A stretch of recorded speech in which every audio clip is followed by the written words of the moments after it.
Alright, everybody. Hope you guys are doing well. Welcome to Dudes Talking episode 65. Biden, Ukraine, the great Kevin Marsden. How you doing today, Kevin? You doing well? Yes, John, I'm doing fine. Uh, Everything's tickety-boo. I don't know what the weather's like over there, but over here it's very hot and sticky. Yeah, it's the same here. 90-degree weather. It's been a very hot summer. Been in the hundreds. We also had a rare earthquake in North Carolina that woke me up this morning. It was 5.6 on the Richter scale out by the mountains. And they had a lot of damage where I ended up not having a lot. But yeah, it's very interesting. Oh, fun and games. Mother Nature at its best.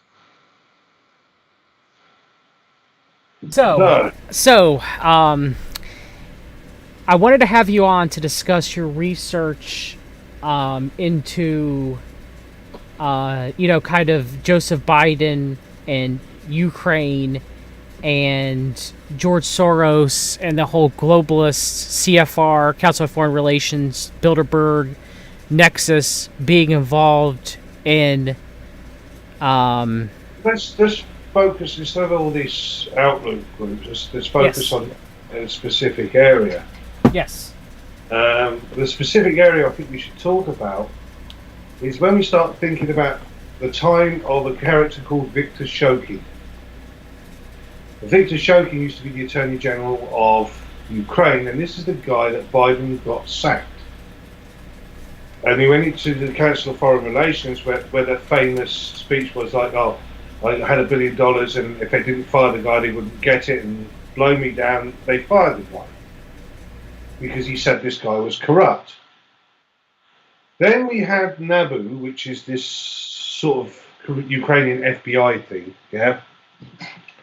And they started releasing phone calls of Poroshenko and Biden. And one of the Poroshenko phone calls stated that basically Shokin, they had nothing on. The guy was innocent. But they did as they were told to get rid of him. Now, the media spin and everything else was this guy was corrupt, he had to be gone, and all these other talking heads like, what's her name, Maria, what's her name? The American ambassador, what's her name? Maria, she was the one of the Maria. Oh, I can't remember the second name. It's Yanukovych or something like that. So the guy that took over from him was Yuri Lushenko. Yuri Lushenko was told by this Maria woman from the American embassy that this is a list of names you cannot prosecute, including a guy called Sergei Lushenko. Sergei Lushenko was a journalist, and he was working with an organization closely called ANTAG, or Anti-Corruption. It's a non-governmental organization that's funded by our good friend Mr. Soros. Mr. Shokin was accused of investigating Burisma, and this was what all the hoo-ha was about. And some reports saying that he was the guy that didn't give over the information to the British courts, so therefore the Burisma got its money back from the courts. Well, Shokin didn't take over till February of 2015, and he was gone by March of 2016. But there's a lot of things that happened in between times. The actual court case, where they re-released the money back to Burisma, was in January of 2016. So this was before Shokin. This was the prosecutor before.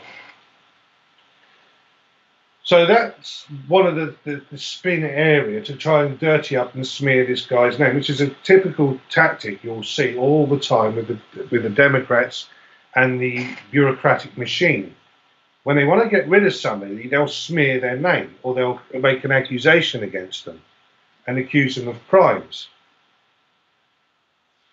So we've got this going on. Now, why was Shokin fired? Now, a lot of people think this is all about Burisma. Well, if you go back to 2009, in I think it was March, the famous reset button with Hillary Clinton and Sergei Lavrov, I can never say his name, Lavrov, who was the Russian guy, foreign secretary, I think, something like that. The Sergei Lavrov and Hillary Clinton had this famous thing where she got this red button out, this reset button, but the actual Russian was spelt wrong. And Sergei Lavrov pointed that out. And everybody thinks that's to do with uranium-1. It's not. Because this was all about a project called Skolkovo, which was a guy called Viktor Vekselberg, and Bill Clinton went to meet him at that time and got a very large sum of money from the banks and everything in Russia. And everybody keeps pointing to look over here, but don't look over there. So we'll take the same process again and go to the Ukraine story about Viktor Shokin. So everybody's told to look at Burisma. All the media talking heads are all Burisma, Joe Biden, blah, blah, blah, Hunter Biden. What they're not talking about is what was Viktor Shokin actually looking at. Well, Viktor Shokin was actually looking at the misappropriation of US aid. A lot of the American aid was disappearing. It wasn't going where it was supposed to be going. So Shokin started investigating it, and he found $4.4 million had gone to this organization, ANTAC. Now, for those who don't know who ANTAC or what they were involved with, ANTAC was involved with the Black Ledger. The famous Black Ledger that was the one that got Manafort removed from Trump's campaign. This made-up document. Now, the person involved in putting that out was Sergei Leshchenko. So shortly after the ledger was put out, Sergei Leshchenko bought himself a brand new condo, beautiful building. You know, a lot of money was in there. So he went out and bought himself a brand new house, basically. Soon after this Black Ledger went out there. But also what people don't realize, there was a meeting in January of 2016. And at this meeting, which was headed up by a guy called Eric Charamella. Now, you must have heard of that guy. He was the so-called Ukrainian whistleblower. Yes. So at this meeting, there was a group of people. And one of these people's names, I've got to pull it up because it's a very hard name to pronounce, was David G. Sakvaralish, Sakvarelidze, and he was the Deputy General Prosecutor of Ukraine. Now, why is he important? He's the whistleblower straight after that meeting that made the accusations about Shokin being corrupt. That's interesting. Shortly after Shokin went, this guy was also fired because there was a lot of misinformation. In fact, some of the newspaper reports said that Shokin was taking money from gangsters to turn away the other way. He's supposed to have had all this money, but if you look at Shokin's lifestyle, he's still living in a tiny cottage. So if he was a criminal, he's a pretty crap one at that. So Kevin, real quick, before we continue, I didn't mean to interrupt you, continue to get into the weeds of everything.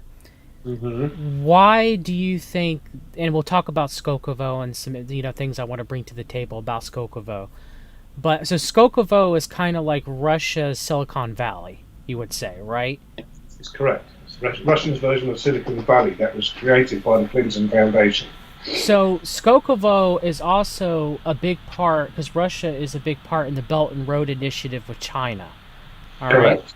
And so with Skolkovo, the Hong Kong University of Science and Technology has teamed up with Skolkovo to roll out the world's first executive MBA program devoted to the development of Belt and Road in Eurasia with a focus on innovation.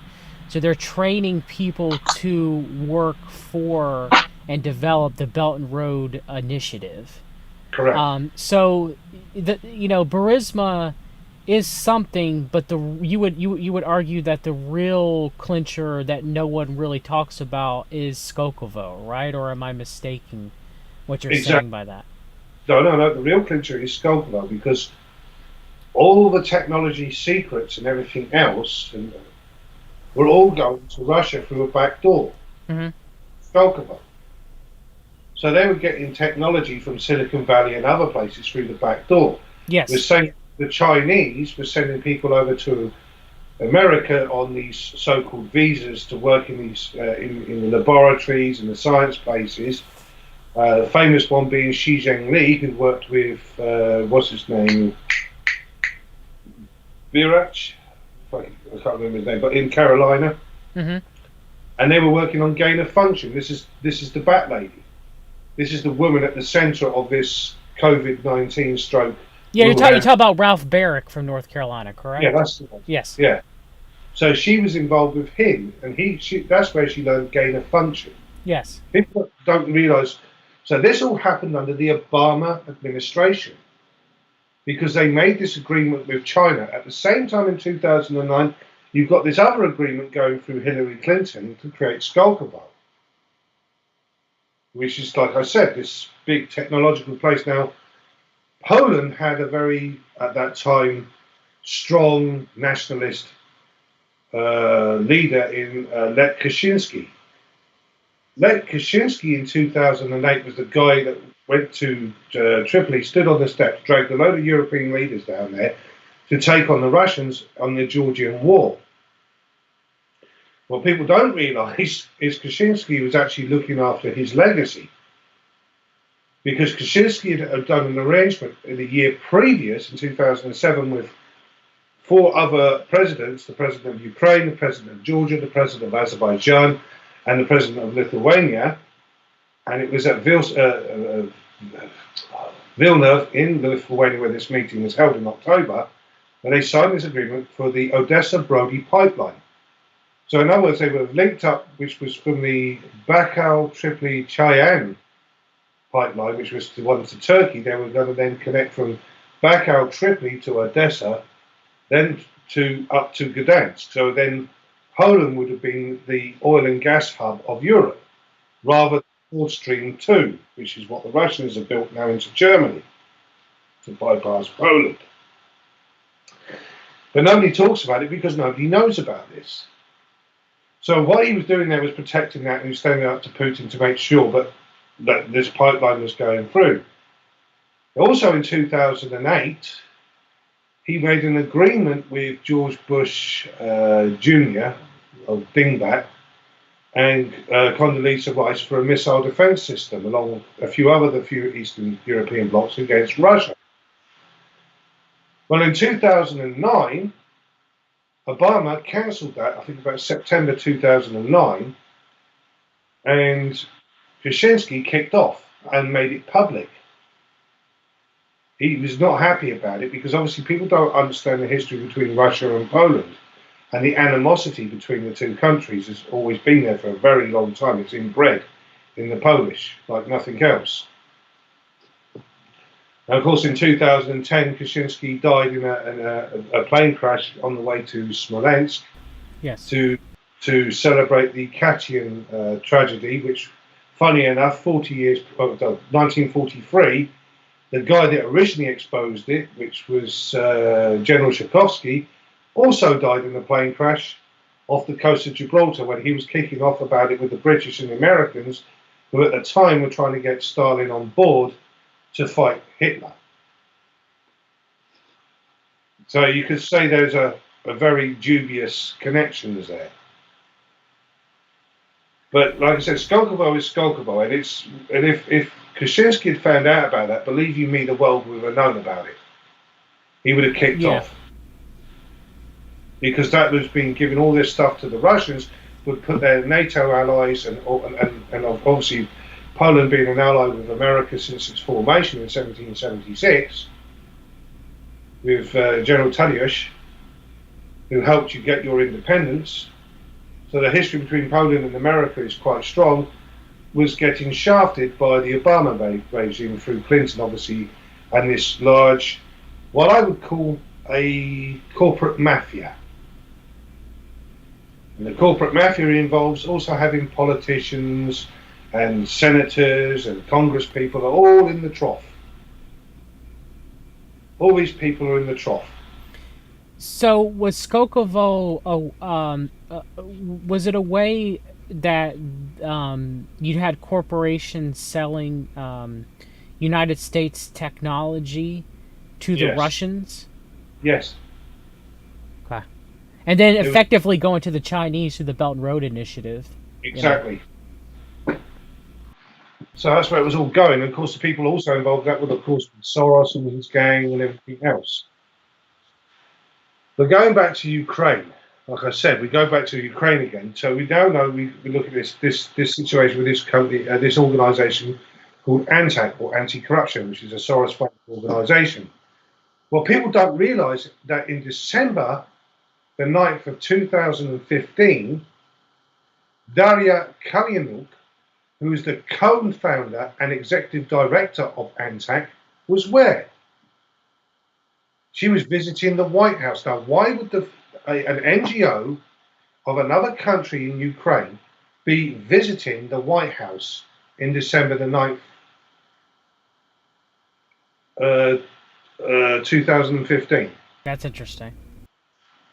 This is all from Freedom of Information from the Judicial Watch. You can actually go and find all this stuff. So you've got this person turning up in December 2015. You've got $4.4 million that's sort of meandered its way into the anti-corruption group. Then on January 19th, this meeting with Eric Cheramera and this guy, David Sakovelij, who was then the whistleblower against Viktor Shokin. Viktor Shokin was removed and everything went forward.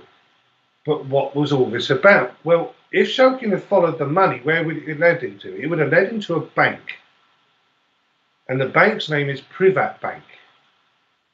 Now, if you listen to the telephone calls with Nabu, you'll hear Biden basically ordering Poroshenko to nationalize a privately owned bank, which happened in November of 2016. The woman in charge of this had a mysterious hit and run accident in London, in Knightsbridge. Her son's car was burnt and her house was burnt down, and they blamed it on the person that used to own the bank, Igor Kolomoisky. Igor Kolomoisky, at the beginning, who was this very dodgy character, became a leader of the regions next door to Donbass and created an army to fight the Russians at the time of 2014. Kolomoisky is now residing in Israel, where there's no extradition order. But recently, and I say recently because nobody knew about it, in Cleveland, Ohio, the FBI and the IRS raided an organization, and that organization is the Optima Management Group. And this is connected to Kolomoisky, and they believe he was taking the money from the IMF and the $1.8 billion that disappeared from the bank, Privat Bank, which magically disappeared, which was US aid money, suddenly sort of turning up at all over these different places. Now, there was a wonderful hearing the other day with, what's his name, that idiot with the trousers up to his nipples, Nadler, and it was 5 hours long, and it was at the end. There's this Floridian congresswoman, Rona McDaniels, I think her name is, and she was basically trying to intimidate Barr into basically not releasing the Durham report. Now, why was she so het up about the Durham report? Well, going back to this Optima Management Group and Kolomoisky, her husband got paid over $700,000 from Kolomoisky for legal services. So you start seeing all the connections between Kolomoisky and all the Democrats, and you see and this stuff here. Now, Netflix did something the other day which quite shocked me, which they're doing this about these bad people, these top 5 gangsters in the world, yeah? And one of them they brought out was a guy called Shimon Mogilevich. Yeah, so Shimon Mogilevich is connected to who? Oh, Dmitry Firtash. Now, who's Dmitry Firtash? Right? Dmitry Firtash was also a business rival to George Soros. Mm-hmm. And all of a sudden, the State Department and everything else in 2013 and 14 are going after Dmitry Firtash quite hard. And of course, he's somewhere in Austria on bail still, fighting extradition to the US. So is it a possibility that Soros used the State Department to take out his rival by creating a smear campaign and creating false evidence against him? Like, for instance, we have the example through Antac and this Black Ledger against Paul Manafort. Mm-hmm. But the reason why I bring up about Netflix bringing out Shimon Mogilevich is also because of Dmitry Firtash and everything else, but also is to muddy the waters. Because one of the things Shimon Mogilevich did, and it was in 1998, his group had a part ownership in Incom Bank and a bank Menatap. And it was involved in a $10 billion money laundering scheme, and it was going through the Bank of New York. So is Privat Bank the new Income Bank stroke Bank Menatap? This is one of the things I think we're probably going to find out, is that the aid money that was coming from your American taxpayers and everybody else, and the IMF money was piled into Ukraine because it's this biggest. It's always been a cash cow for gangsters and crooks. So all this money went into Ukraine, which the Ukrainian people have not seen. It's disappeared, and we're finding it in real estate and everything else in America. We're finding it in bank accounts, in husbands of congresswomen. Yeah. So are they running the same scam again? And is Biden behind all this? Because in Ukraine, Biden's getting investigated, not Hunter Biden, Joe Biden. He is being investigated for corruption, along with Petro Poroshenko. Porky. So, to circle back to Optima Management Group.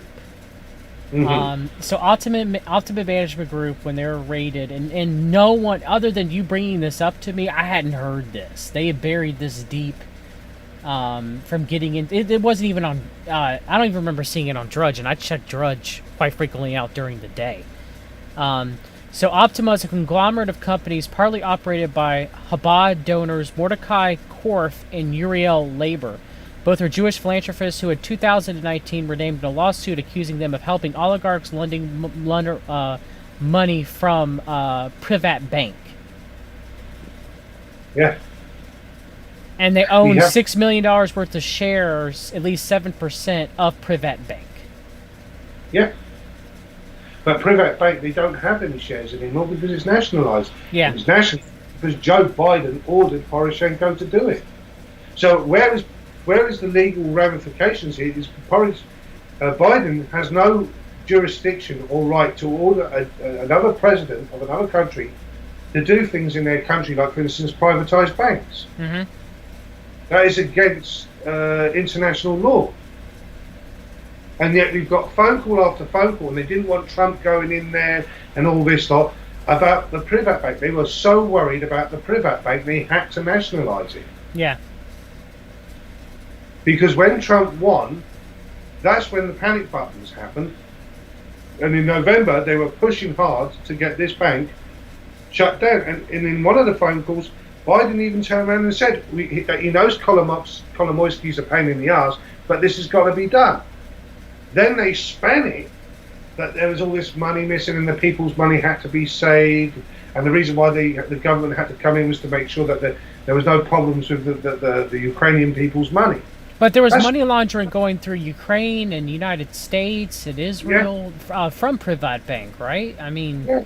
through Cyprus. United Kingdom, I Yep. believe too. So Yep. yeah, So $1.8 billion is what's missing from Privat Bank that went in there. Nobody can find it. There's no audit, no paper trail, no nothing. The total money missing completely through Privat Bank is $7 billion. jeez.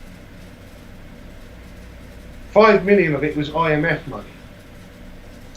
And don't forget, the Ukrainian people are having to pay the tax to pay the interest rate on the money that's disappeared. And like I said, if you go back to 1998, they did the same thing then, but this time with Shimon Mogilevich. Yeah, yeah. Did it through the Litvinenko, the Russian Yeah. defector that was assassinated, said that Mogilevich had a good, long-standing relationship with Vladimir Putin. Litvinenko, he's not what he says he is. Trust me on that one. He used to run polonium, and it's believed that he poisoned himself because he was running polonium. It's interesting. He has told so many different stories and made up so many different stories. He is about as reliable, and I'm going to quote him, as David Hawkins. But as far as Mogilevich being, a good relationship with Putin, like a majority of the Russian and the Russian Jewish oligarchs are, I could see that. Just like who was the guy who founded Vetselberg with Skokovo? Well, Dmitry Medvedev. I have trouble pronouncing these names. When he was president, Veltselberg was friendly with Medvedev, and Medvedev was had announced about Skokovo very proudly when he was the Russian president. So. Mm-hmm. And the one person that was pointing out about things about Kolomoisky in the early days, back in 2013, was William B. Taylor. William B. Taylor. Of course, you know who he is, don't you? Who? William Taylor? Mm-hmm. Not offhand, no. Maybe I do. Well, do you remember the impeachment trial with there was the guy with the bow tie and the other guy? Yeah, I remember now. Yes, looking at a picture of him now. Yeah. Yes. William Taylor. He was also involved in all this. See, the bureaucrats and the diplomats know what's going on, and they probably, for whatever reason, because people don't realise. Like, for instance, when we talk about the Maidan revolution, it wasn't a natural revolution. It was created out of the tech schools. I've got to remember. I can't remember. Hang on, I'll have to. And the guy was running for a position in Congress in Virginia when he was the tech guy that Clinton sent over to the American embassy in Kiev to start the tech schools up in 2012/2013. And these tech schools were teaching them how to use a thing called Civil Society 2.0, brainchild of Clinton and Soros, which you're witnessing happening in the US today. The same thing that was used in the Arab Spring, the same thing that was used in Ukraine is now being used on the streets in America. Yes. What is I guess, for a lack of a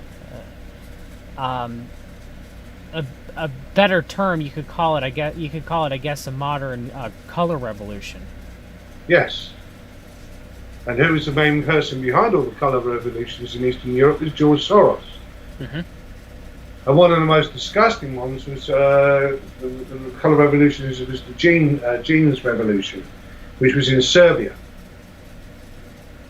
Just prior to that, Soros was firstly introduced to the Clintons, and that's where the Clintons first came into contact with Soros, was in the former Yugoslavia. Mm-hmm. And he managed to convince Bill Clinton to break the law, international law, by using NATO to illegally bomb Serbia with depleted uranium bombs, where people are getting cancer still to this day in that region. Everybody talks about what the Serbians did to the Bosnian Muslims. What they don't talk about was what was happening in Kosovo, what was happening with the Albanians, what was happening to the Serbians that were being trafficked from there, and the human organ harvesting that was Yes. being done in yellow houses in Kosovo. They don't talk about the history of what happened in the Second World War, where the 17th Panzer Division, which was the biggest SS division, was made up of 24,000 strong. 22,000 of them were Bosnian Muslims. And they were creating. Now the circle back, wasn't it DynCorp being involved with the organ harvesting and human trafficking that was going on during the Kosovo conflict? Say again? Wasn't it DynCorp that was involved with the? Look, don't take a George Webb page. I'm not taking a George Webb page. You could look it up. This isn't after Webb or anything like that. This is. DynCorp was over there as private security. Yeah, but there have been many allegations of sex trafficking of children from Bosnia that's separate from Webb. The sex trafficking, yes, that's a definite. But the human organ harvesting, that was something totally different. That was from Kosovo, Albanian Kosovans, and all the organs were getting sent to, funny enough, the same place that the human organs that were being taken out of Syria were going to, and that's Turkey. Okay. So, yeah, the DynCorp's not a good company, like Serco's not a good company. But they can't be blamed for everything. They do bad things, don't get me wrong.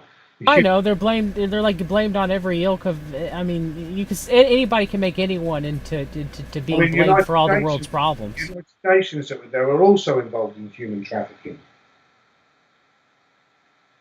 You know, gun smuggling, human trafficking. That is true. Yeah, you're right about that. So it wasn't just DynCorp. All of them had the fingers in the pie because they were making big money from it. You see, this is the whole thing. This is what I say. When we look at the Eastern Balkans and the areas there, especially Ukraine, it's always been a cash cow. And they've always been using that to funnel and launder money. So the Burisma is the smokescreen. The true story is Privat Bank. And that's what none of the media is talking about, any of that. And the connection between Privat Bank and Soros, Biden, and the Democrats.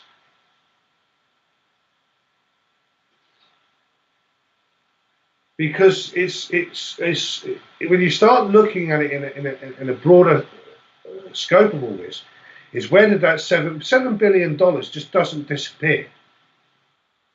But it did. So where did it go? Well, there is a possibility, and it is a possibility, it's a hypothesis here, that some of that was used to fund Kolomoisky's army to fight the Russians. In other words, an illegal proxy war. The reason why the 4.4 million went to Antac is quite obvious, because they didn't want the fingerprints of the Democratic National Party on there or Hillary Clinton's campaign to be connected with the Black Ledger. But they had to get the money to them, so how would they do it? Well, they'll siphon it off the USAID money. And that's probably what the whole thing was, and the money would be going through into Privat Bank. And to this day, Antac still uses Privat Bank.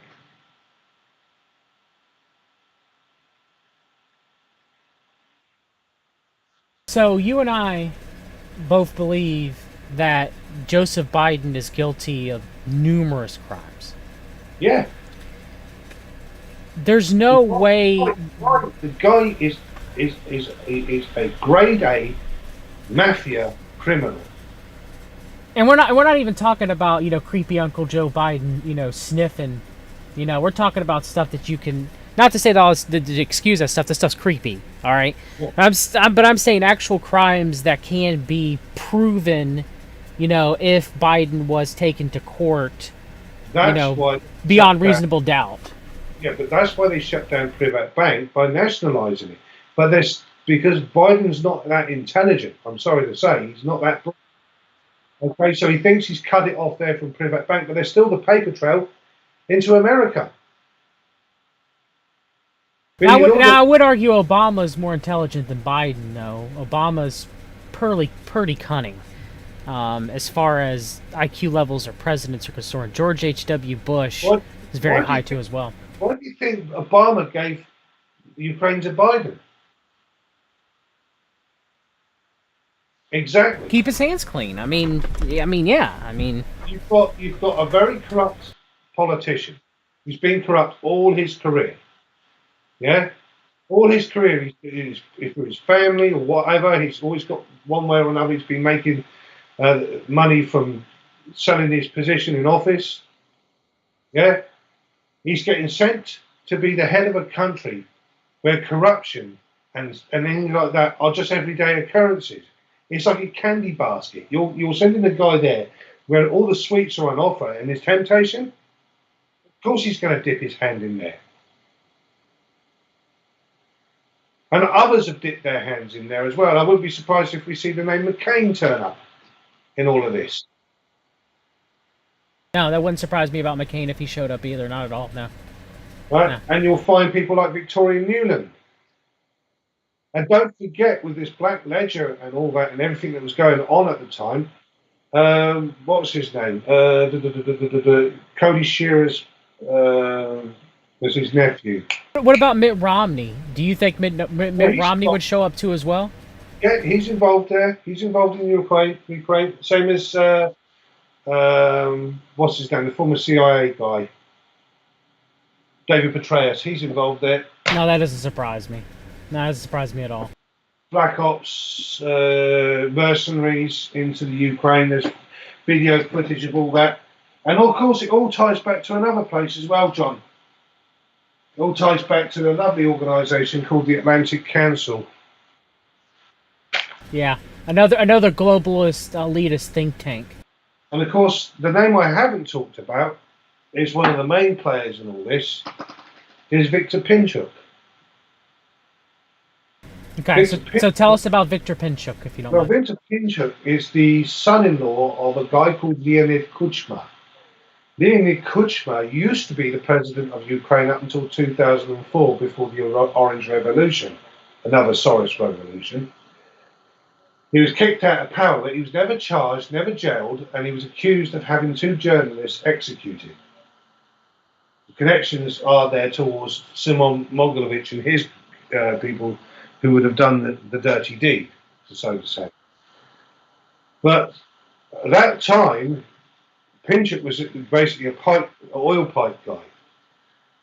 And then he created a thing called YES, which is the Yalta European, I can't remember what the S stands for, but you can look it up, YES. And then if you click on the images, you'll see people like, oh, I don't know, Hillary Clinton's there, Podesta's and all those people there. He's connected to all of them. He's so far connected with the Clintons that he, in an email, it shows that he was invited to a private dinner at the Clintons, and then they denied all knowledge of it.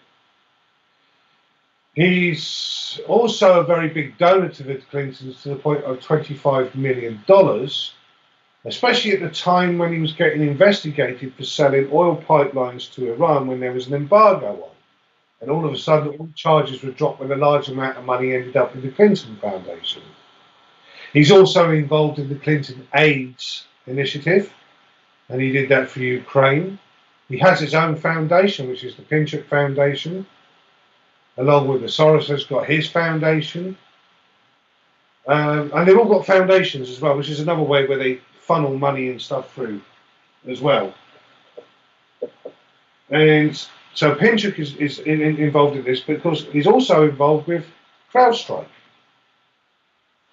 He's also involved in the Atlantic Council, where he sits on there since 2010.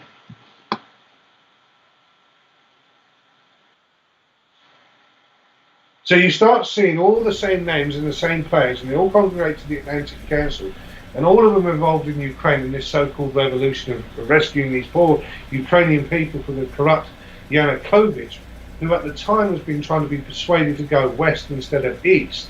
Mm-hmm. Revolution was by about no more than 10% of the population of Ukraine. The whole eastern side of Ukraine wasn't interested in it, because the reason why the eastern side of Ukraine isn't interested in it is their first language is Russian for a reason. Because if you go back in history to 1930s, there's a thing called Holodomor, where Stalin starved the Ukrainian population to death. 6 million died from starvation. The New York Times, a guy called Walter Duranty, covered this up, but another guy called Welsh guy. There's a film out now at the moment about it. Exposed it all, what was going on. So that what happened when all these people died, they had nobody there because it's known as the breadbasket of Europe, to farm the land, to do the industrial stuff. So Stalin moved all his Soviet people into that region. So their heritage is going to be Soviet, not Ukrainian. Most of the people of Western Ukraine also have Polish heritage, because a lot of the Western Ukrainian side, like the Wolf, was originally Poland. So this whole connection that's going on there, and this war that was created out of nothing, and now this war's still going on to this day in the eastern province of Ukraine, against what people, they remember what happened in World War II, because, no disrespect to the American brothers and sisters over there, but you have no idea, because you didn't live through it as these countries did. Living here in Poland, and the history I've learned from this place is phenomenal. What they went through, because what people think about, what the Nazis did, they don't tell about what the Russians did. Conveniently enough, the media always don't talk about what the Russians did. Yes, of course. Because in 1939 was the Ribbentrop Pact. From the west came the Germans, from the east came the Russians. Now the Germans just shot people or put them into camps. German death camps, not what Obama said, which he turned around and said they were Polish. They're not, they're German death camps. That was another thing Obama did against the Polish people, which pissed off a lot of the Polish, which caused a lot of friction between the American-Polish relationship. But when the Russians came in, what they did, they took the teachers, the doctors, and anybody of any intellect, put them on trains, and sent them over to Kazakhstan or Serbia, into the middle of nowhere, dumped them off in the most freezing cold temperatures, and left them there to either live or die. In most cases, people died of starvation or through the sheer cold, or the ones that did survive, in some cases, were forced into cannibalism. There are still people that were from that time still living in Kazakhstan to this day. Mm-hmm. And this is what Stalin did. This was his favourite thing, was to starve people. I mean, how many people have they estimated were killed by Stalin? A lot of it being starvation. About 20 million. Yeah, it's many people. But Stalin and Hitler combined were amateurs compared to Mao Zedong. Yes. Mao Zedong in his first few years took out 40 million. And we mustn't forget Pol Pot, what he did in Khmer Rouge, Cambodia with the Khmer Rouge, and all of them have the same political ethos. The same ethos as what you're being witnessing happening in your country, God forbid, if they ever get in. They all follow this Marxist ideology, because it is an ideology, and I call it the fourth religion. Communism, Marxism. They don't believe in God, they believe in the state. Science is their thing, but it's got to be bureaucratic science to fit their narrative. That's the reason why when they go on about things like climate change, it's bureaucratic scientists, not real scientists, because real scientists will question everything, even their own theories. Yes, I agree, but a lot of science is pushed into that corporatism, scientism structure. Yeah, and why is that, John? Because again, this mafia, this running through the UN and all that, will only give money to those that agree with what they want them to agree with. Yes, and they'll only publish what they think that they should be published. Anybody who has an alternative thought or alternative metrics, they push them off to the side. So, I mean, for instance, there's like this COVID-19, the guy that was responsible for the models, Professor Lockdown from the UK, was using the program, a model that was 20 years out of date. And yet from that they shut the whole world down. And yet still to this day, and this is something I've got to ask you, have you seen it? I haven't seen it, the morbidity rate. What's the morbidity ratio? We talk about how many people have been infected and how many people have been found to be infected, but what's the morbidity rate? Have you noticed that's missing from every single news channel? I.e., for instance, if it's the R0 is like 1.5 or 2, yeah? What's the morbidity rate? What's the percentage of from infection to people dying? It's quite low. Yeah, but and they're manipulating the numbers. That's for sure. Because the bureaucratic scientists are taking the situations, like with Big Pharma. Why do they go after things like hydrochloroquine? It's because it's cheap as chips to produce, rather than something like, for instance, I don't know, remdesivir. Yeah, but the government did pay the pharmaceutical companies millions and millions of dollars, both for remdesivir and hydroxychloroquine. It was a big payout to Big Pharma on both sides. I'm actually against both medications because I think they're limited hangouts as far as their ability to fight the coronavirus. On the right, you get pushed hydroxychloroquine with its.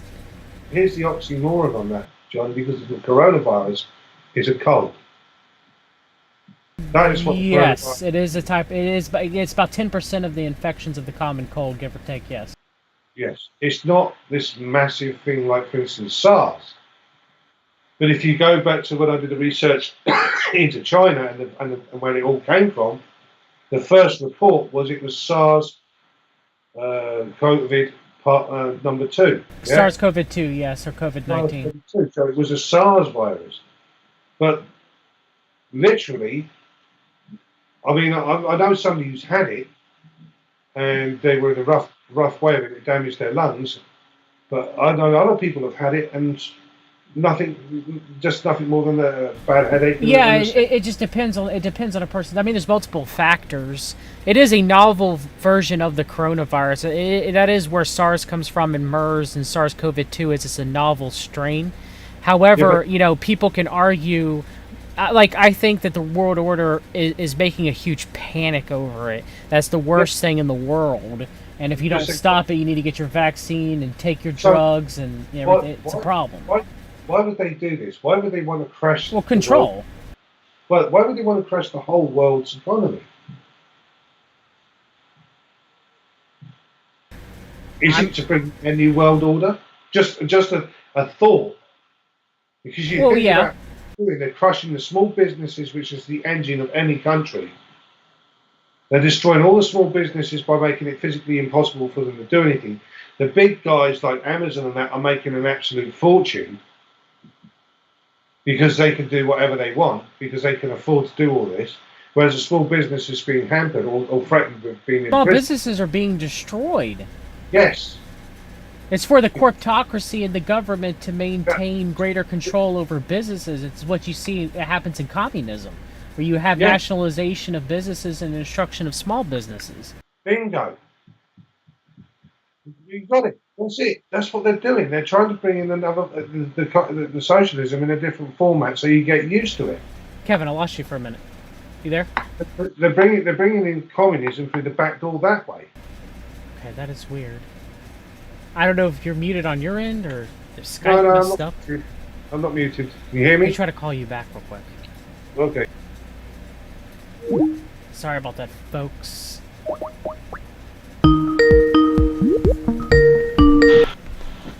Okay, you there, Kevin? Can you hear me? I can hear you now. That was weird. Okay, go ahead. Yeah, so they're trying to bring communism in the back door that way. Don't forget the European Parliament, which is consisting of the same principles as the Politburo was. And they bring all the they keep telling about China being this wonderful place, but they haven't talked about what's happening with the Uyghurs or nothing like that. You notice how the media and everything covers it up, just like they did with Stalin in the 30s. Yeah, I mean, there's millions of Christians being persecuted in China. The Uyghur Muslims too as well are being persecuted in China. Political dissidents are being persecuted in China. Yeah. Human organ harvesting is going on in China, but no one's talking about that.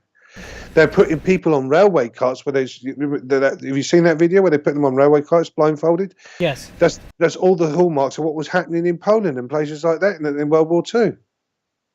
And yet the media, like anything else, are silent about it. Why? Because they're in bed with all this, and it's so frustrating to deal with all this. And then when you see this crap what's going on in Ukraine, and the people in Ukraine have suffered enough, the people in Eastern Europe have suffered enough, and these people like Kolomoisky and that are hiding out in places like Israel because they can't get extradited from there. I live in a life of luxury.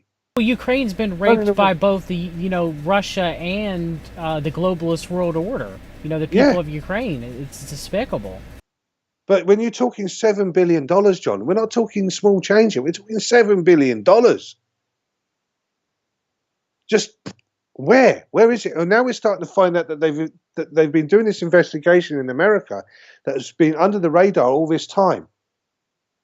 And then wallop. They raided this Optima Holdings, which is involved in and they're looking into Florida as well. And who's involved? Kolomoisky. So and the IR, and it's the IRS. It's not so much the FBI. It's the IRS involved in this. But why? I think they're chasing the money. I think they're trying to recoup the lost US aid money. I think that's what they're doing. Well, it was very interesting to circle back to all this of how the United States Embassy pressured Ukraine to drop, Ukraine looking into the Anti-Corruption Action Center while Obama was still president. Yeah. Anti-corruption act. And it makes sense that it's just them again. It's just corruption breeds corruption, and they don't want any of this to come to light. And so they put pressure, they blackmail people, they run brownstone operations to get whatever they need to achieve. And that's a good point as well, John. You brought up there about blackmailing people. So why didn't Biden run in 2016? Yeah, that was all my. Yeah, why not? Okay, because it was given to the witch Hillary Clinton, who you and I both believe will be the Democratic nomination for president. Oh yeah, that's coming. But the reason why because couldn't it be the fact that she knows what he's got in Ukraine? Could it? She say if you go running, I will expose all this because she's been blackmailing him for him not to run. Because Clinton is the most devious, dishonest, vilest human being on this planet. To sit there and persecute women that have been raped by her husband and attack them the way she has. And then to do all this stuff she's been spouting off since 2016 because she lost. Because she didn't do anything. She expected it to be given to her. This sense of entitlement. But the bit that makes me curious is why didn't Biden run in 2016 if he was such a popular guy? Kept Obama's legacy of destruction en route to carry on? Or was this agreement already made in 2008 that she was to be the next person to run? And then you got the sellout, old Bernie, commie Bernie. Yeah, I'm a communist, but I'll sell you out for a free new house or a new Ferrari or whatever. Now, Kevin, I gotta defend Bernie for a minute, okay? He did get a black eye at the convention when he was told to stand down and get in line. All right. But now he wants that money, Bernie wants another beach house. Yeah, exactly. And the fact when they question him, like, everybody in wherever he comes from got two houses. One's that's nice for you. What about the poor people you say you're representing? Why can't you give your second house to a poor person? These are hypocrites and liars. But the corruption bit is the bit that gets me. What happened in Ukraine, and the fact that Biden got Shokin fired, and they tried to put it on this Burisma nonsense. This smokescreen, and it all boils down to this money, and it's big bucks. And like I said, did they actually fight an illegal proxy war in Ukraine as well? So I need to ask you, how do you feel about uranium-1? Uranium-1 is only 20% of America's uranium. It's bad enough, yeah? And there is a scandal there, and yet there's a lot of people involved in there, and yet there was a whistleblower for that. Funny enough, the person representing the whistleblower is a name we kept talking about the other day, which is Victoria Tungzing, was the person who's looking after the whistleblower. But nothing will come of uranium-1. That's I agree. the thing. Nothing will ever come of uranium-1 because it's my because- belief that there's a lot of players on both sides that have their sticky Yeah. fingers in it. Fingers in that one. But also, there's not really a big enough paper trail.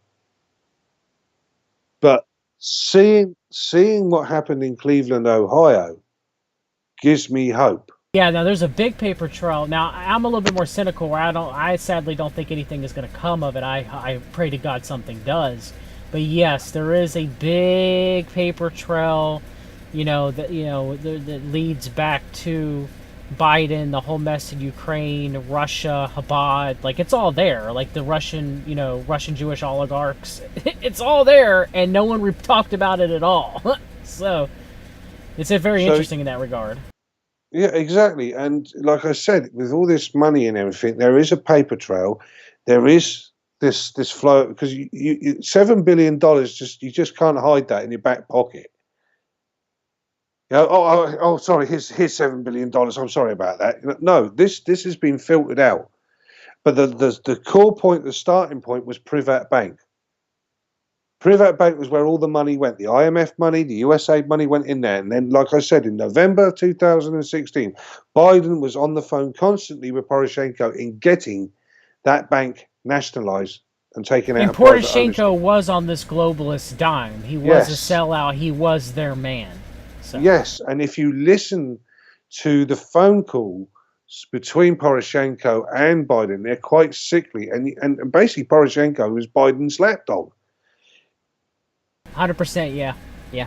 It was pathetic to listen to. This is supposed to be a leader of a country being told what to do by a con man, by a corrupt, disgusting individual called Biden. Everywhere he went, look at China. Look at the money they got out of China. 1.5 billion, I think it was, from the Bank of China. And don't forget also, there's another thing I forgot to say as well. There's an old trick the Russians used to do, especially in businesses, and that's to line up people into their business who've got influential power. Yeah, I'm just going to pull it up now because I'm going to give you the Burisma board. Because on this board is a board of directors, board members, board of directors. Board of directors of Burisma Group, gas production company. Right. So on this board we have Alan Apter, chairman of the board of directors, 27 years of experience in investment banking, including Merrill Lynch, Renaissance Capital, Troika Dialogue, and Morgan Stanley. So why is a bank guy working in an oil company? That's your first question. Alexander Kwasniewski, director, the president of the Republic of Poland from 1995 to 2005. Member of the Board of Trustees of International Crisis Group. You'll also find him in the Atlantic Council as well. Joseph Kofer Black, director, the former director of the CIA's Counter-Terrorist Center 1999 to 2002 and ambassador at large for counterterrorism 2002 to 2004. Why would he be on the bank of an oil company? Karina Schlosesko, which is the wife of the guy, Ms. Schlosesko, is responsible for strategic development and cooperation with international corporation and investors.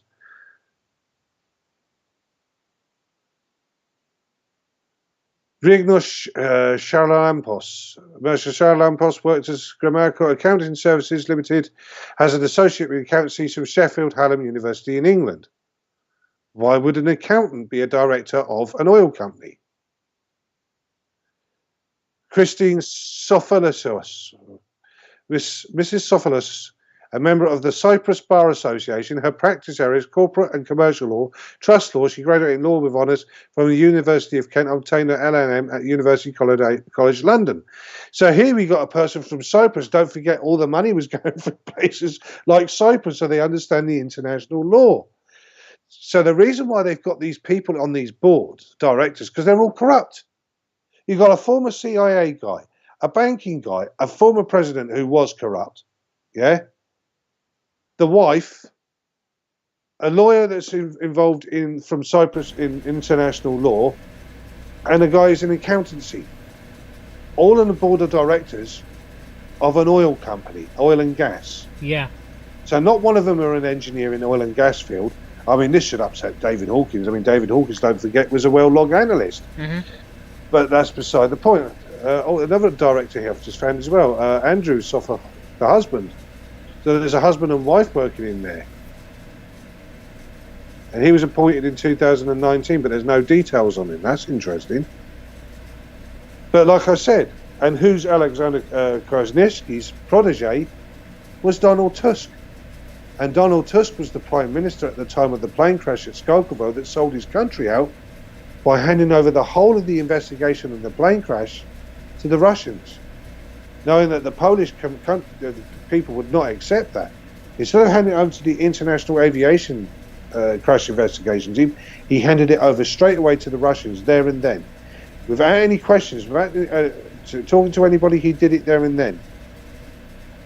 And that's the reason why Poland is split into two camps in this country. It's divided because of Tusk, the same guy who ended up in the European as a president of the European Parliament. Mm-hmm. The same guy that's been behind the scenes also kicking off about the Iran deal, how not to shut down the Iran deal. He was one of the main voices. So these are the main players in this, what I would call political corporate mafia. They've all got their noses in the trough. Yeah, you're right. You're right about that, Kevin. And it's international. It's not just in America. No, it's all over the world.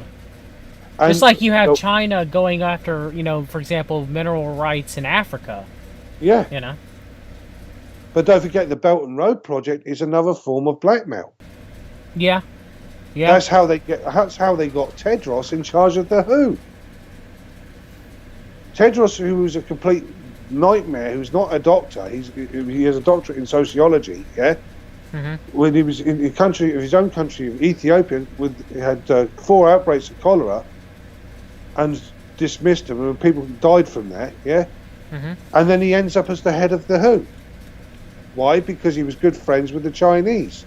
And the Chinese got all the African countries that were indebted to them through the Belt and Road Project because they couldn't pay back the money that was towards this Belt and Road Project. And then they did as they were told. What was the political party in Ethiopia that Tedros was a a part communist of? party. It was. Let me look it up. The Tigray's People Liberation Front. That's it. He's a full-blown Marxist. Yes. Yeah. And this is the whole point of all these scams, where they put these people in charge. I mean, there was one point they were talking about, who was it? Bill Clinton was going to be in charge of the UN or something like that. You got give rumors about Obama taking over too as well. Yeah, and you've also got people like Tony Blair. There's another glorious scam artist. And have you ever noticed how these politicians go in there with next to nothing, and they're all coming out millionaires and billionaires all of a sudden? From what I mean, they're getting paid $150,000 to $200,000 in the UK, in America for the presidency. I think it's somewhere around there. Yeah, I'd have to look it up. Yeah, and yet they're coming out and they're millionaires. Look how much money that Obama's got. And the salary for the president of the United States is $400,000 annually. Yeah. So he did 8 years, and he saved all that money up every year. He didn't spend any of it. Yeah. So if it's 400,000 to 800,000, 1.6 after 4 years, so that'd be 3.2 million. Yeah. If he didn't spend any money He would have said 3.2 million. So let's be generous and give him 4 million with interest, yeah? But look at how much money he has got. He's got miles more than that. You know, he got a book contract for 60 million, wasn't it? Let me look. But then again, Obama was president for 8 years, so that'd be roughly about double that, so roughly about 8 million, give or take. Yeah, but even then, you know, social life, buying things, clothes, etc. Oh, I know. 65 million. $65 million. 65 million for a book deal. That's ridiculous. Then again, Hillary Clinton was going around and giving, speeches and charging astronomical amounts of money for her speeches, and Bill Clinton was too as well. Yeah. So. Well, he got 500,000 from Russia. Yeah. While she was Secretary of State. Funny enough, at the same time meeting a guy called Victor Vekselberg. Yeah, damnedest things, John, with these people, these politicians. I mean, oops, it's like, what's that famous joke with the guy when he catches his wife being having bedded with somebody and he says, "Oh, he accidentally fell over and slipped into her or something." Yeah, it's the same thing, isn't it? They just happened to meet, the Clinton Foundation. Clinton Foundation just happened to meet with this guy Victor Vekselberg. There's nothing to see here. Jeffrey Epstein just happened to write up the incorporation papers for the Clinton Foundation. Oopsie doopsie. Oh yeah, and part the Clinton Global Initiative as well. Don't forget that one. Yeah, so I mean, it's just. And don't forget that what's her name? The one that's Epstein's pimp. What's her name? Ghislaine Maxwell, was it? Yes, Ghislaine Maxwell. Yes. Yeah, Chelsea Clinton's wedding. She was guest of honor at Chelsea Clinton's wedding. Look it up. You'll see that. No, you're right. I've seen the pictures. Yeah. So these people all move in the same circles. They do. And then, like I said, when you going back to the Ukraine thing, it's the same question. And why is none of the media? There's only a couple of people that have been talking about this, but why is none of the media talking about any of this? Because if they did, it'll expose them as well, because they've got their fingers in the trough as well, the media. Yeah. Small Morphone said in the chat, don't forget the Obama Foundation also raked in millions. Obama took lessons from the Clinton Foundation. That is true. Yes, it is. Yeah. It's just one thing after another when you look at it all. It's just the same connections, the same things, but like I said, it's not the base. My rule of thumb is, if they're telling you to look over there, I'll look in the opposite direction. Because it's normally in the opposite direction, it's something that you've got to look at. And this is why I started digging into what was Privat Bank. Mm-hmm. And what I was finding in the connections, like I said, they did it before. They did the same setup before in 1998 with Shimon Mogilevich. It's exactly the same setup. Mm-hmm. Money was going in there, getting funneled into these banks, and then it was going through to the Bank of New York and being laundered that way. Well, you do know that as far as the Democrat nomination committee for 2020, somehow, just by a stroke of luck, John Podesta. Imagine that. No, not John Podesta. I mean, imagine that, huh? Oh, not John, not the John Podesta, whose brother's called Tony by no, not that one. Not the Hillary Clinton isn't going to weasel her way in to be Trump versus Clinton too. No, that would never happen. And isn't it funny that Obama's not going to the convention, but old Hillary's going there? So Hillary will be speaking at the convention.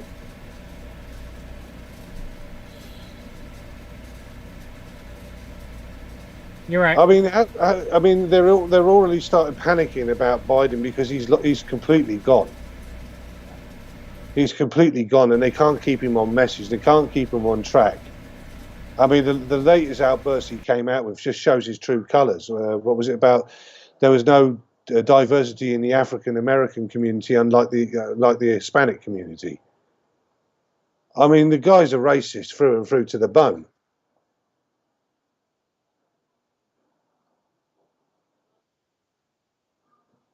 You know, he was the guy that created the crime bill in 1994.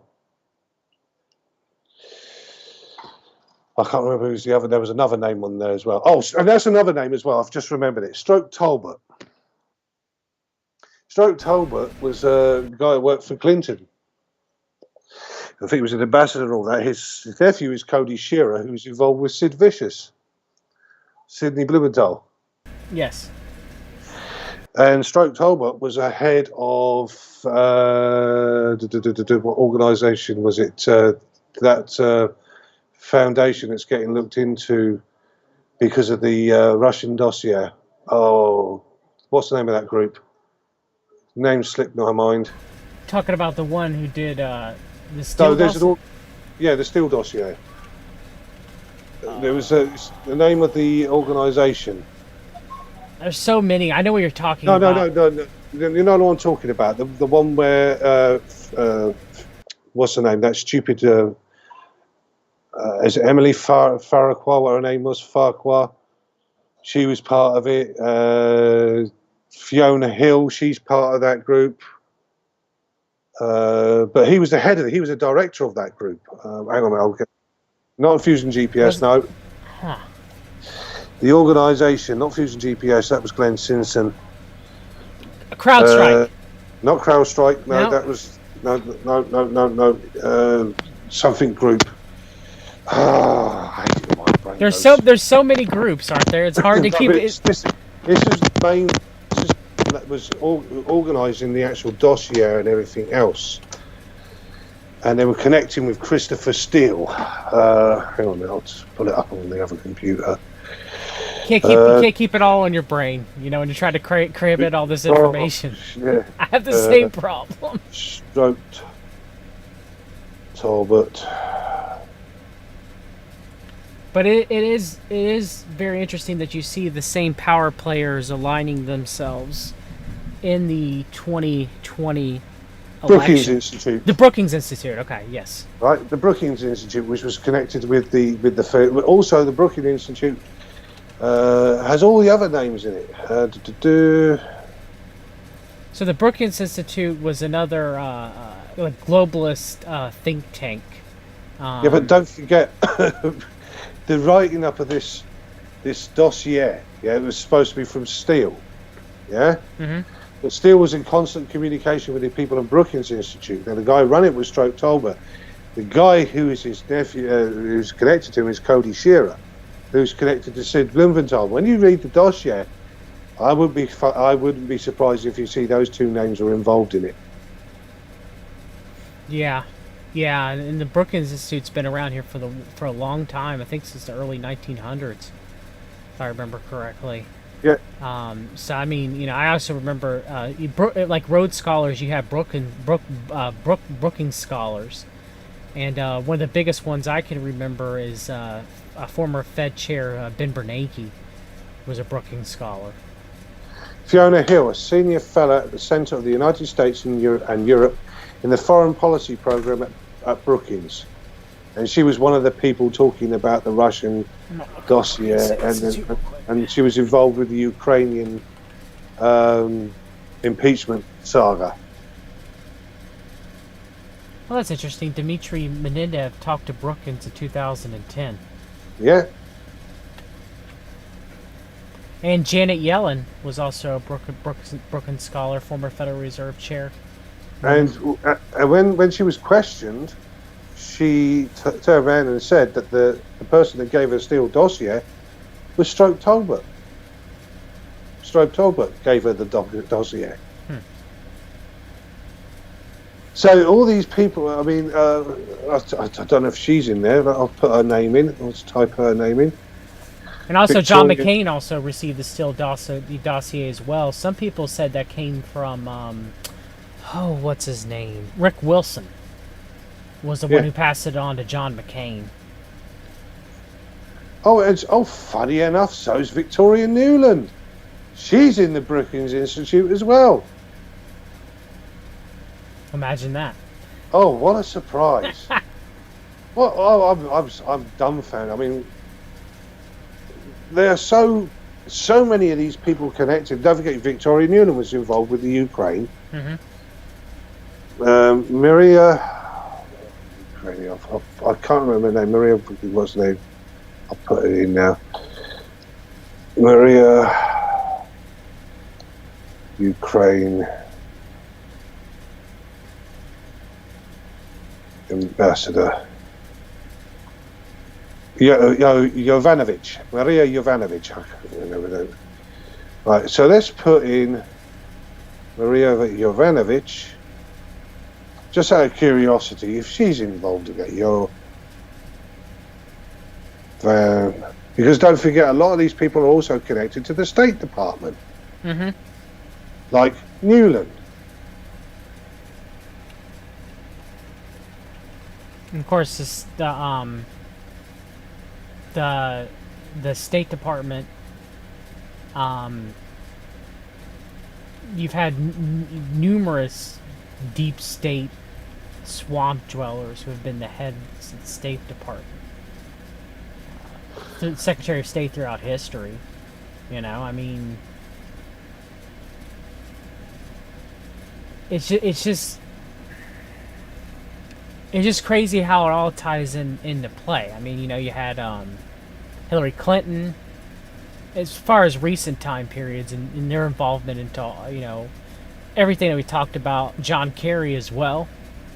Yeah, she's connected to the Brookings as well.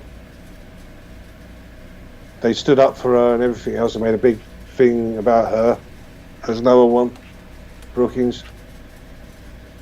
Oh Jesus, these people are they're all interconnected. Does John Kerry have any tie into Ukraine that you know of? Yeah, he was Secretary of State. Well, I mean, yeah, but I meant like anything more than.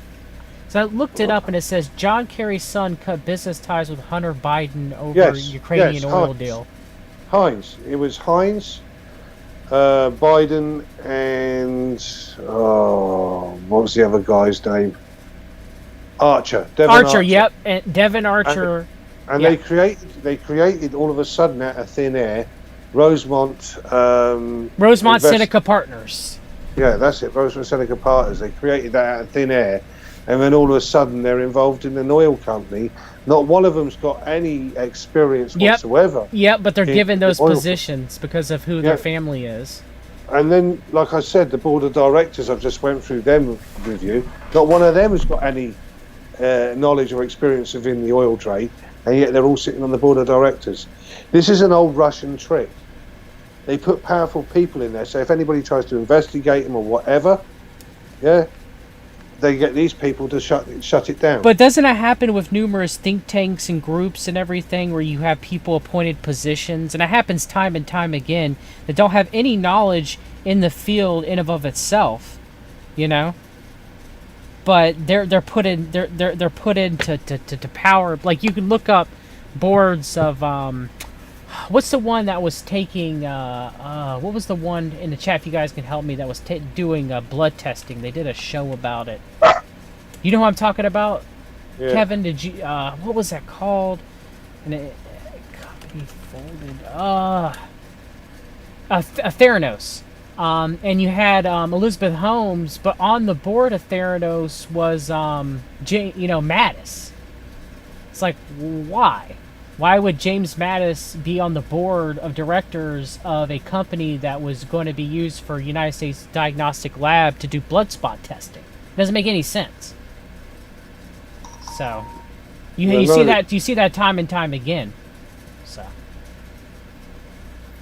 they put people on boards with companies that they have no experience. You know, Mattis has no medical experience in the slightest bit. Either did apparently it seems that David Bowie's, who's a lawyer, was also put on the board of Theranos as well.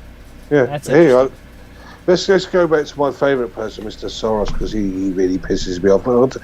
Key organisations funded by George Soros: American Civil Liberties Union, Amnesty International, Bill of Rights Defence Committee, Brookings Institute, Campus Progress, Centre for American Progress, Centre for Community Change, Centre for Economic and Policy Research, Colour of Change, Constitution Project, Defenders of Wildlife Action Fund, Democracy Alliance, Democracy 21, the Democratic Party, Drum Major Institute, Earth Justice, Free Exchange on Campus, Gamaliel Foundation, Green for All, Human Rights Campaign, LALAM, an anti-Israel NGO, seeks to develop and empower the Arab media and to give voice to Palestine issues, just in case you don't know what LALAM is.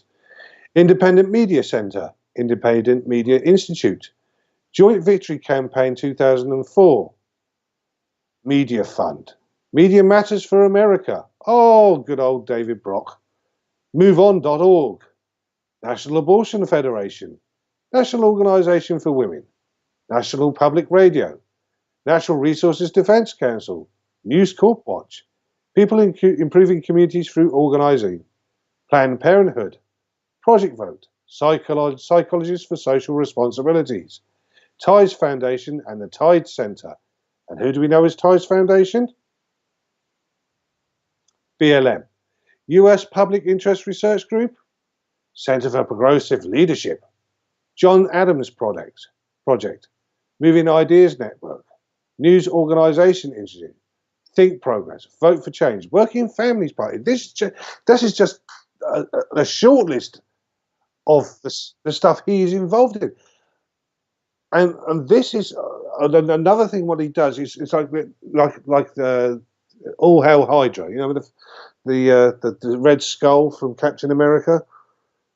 You know, it's the same thing. You cut off one head, and another 9 of them appear. Yeah, I mean, there's so many people that are involved. There's so many groups that are involved. It's like a Hydra. And you can't, you expose one and cut one down, and 5 more pop up. It's like the never-ending Hydra. And this is how Soros gets away with it as well, because you cannot pin it on him. The only way you can do something is you've got something that's classed as a terrorist organization, and then you can go through that way with RICO, but even then you're going to have difficulties pinning it on him. Mm-hmm. See, when people say, oh yeah, Soros has got to be arrested, what are you going to arrest him for? Well, he's funding it, but is he actually telling them what to do? Have you got documentation that shows that he's ordering them to do things? He could be funding the money, so well, I'll just give them the money and that's it. You can't prove out otherwise unless you've got documentation to say that. No. That's the reason why this slippery SOB has been getting away with it. That's how he got away with it in Poland all these years. Since 1989, since the formation of Freedom from Communism. When Solidarność came in, he was involved in it then. Because even then, when I look at the Solidarność revolution in 1989, although a lot of it was people with grassroots, it was also influenced by these other people, like Mr. Soros. And they have a foundation here, which he goes through. And he also owns newspapers here, like Wyborcza. So when the presidential elections went on, he was pushing his guy, Tadeuszewski, who didn't win in the end, thank Christ. But when Tadeuszewski became mayor of Warsaw, the first thing he did was get rid of all the Christian NGOs and put all LGBTQ NGOs in. Yeah. This is like a demoralising thing, and the reason why communism failed in Poland, because like I said, it's the fourth religion. You've got to believe in the state, there's no God, and etc. Everything else. Poland itself is such a deeply religious country. It's still, to this day, where the church still has so much power in this country. Good thing or a bad thing, is neither here or there. It's the one thing that saved them from communism. Yeah. And that's the thing when you see it all here. And that's the reason why you've got so much problems with these people in America and that, and they're burning the Bibles and that, because they've been brainwashed into not to believe in things. Because as human beings, we are hardwired to believe in something. And when you start to look at it that way, that's why you start looking at these people, these Q-tards, they follow Q because they need to believe in something. Yeah. I mean, most of them, the average person is a patriot and they want what's best for their country, but they're so misled, Yes. And these people doing it are preying on them because they know they can get away with it because they use the same mechanisms as how the church works. It's based on emotion and guilt, and they base everything on guilt. If you're not doing this, you're not a patriot. They make you feel guilty about not being a patriot. It's the same with anything, and that's how they manipulate everything. And like I said, with the media not talking about things like what I'm talking about now, Privat Bank. Privat Bank is going to be probably one of the biggest scandals, along with Skolkovo. Yeah. These two things alone. I mean, Skolkovo is things alone. huge, and Privat Bank is too. But who's talking about? None of them. None of them, because they're not going. In my belief, both parties are knee deep in Russia, and neither one of them want to discuss it. Exactly. Because don't forget, what's the biggest problem? Is the lobbyists. Yeah.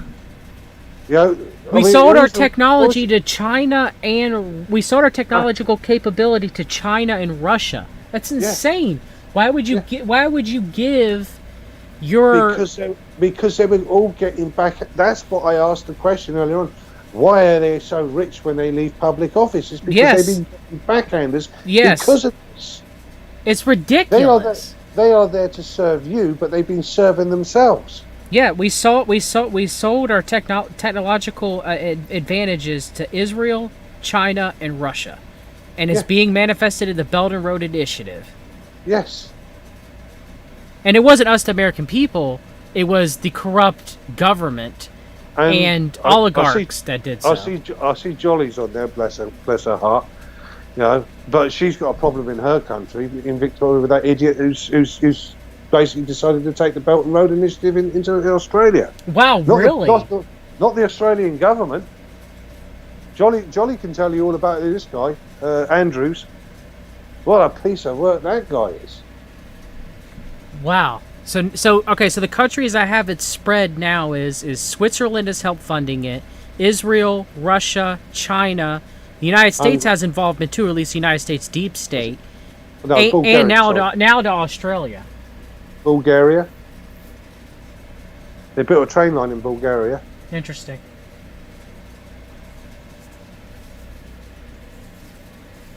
Yeah, Daniel Andrews. Yeah, before old Jolly's just put it up on the chat. Yeah, she can tell you all about that piece of work. He's a guy that basically turned around to the Australian government and said, no, I'm in charge of this region. We're taking Belt and Road. Bollocks to you. Yeah. Yeah. It's sad. I mean, they sold us out, the American people, to the highest bidders for them to get rich. Yes. And for power, too. And to knock down the United States as a global power. Not to excuse, some things that the deep state has done that is horrific within the United States. But as far as being a United States citizen, I do like the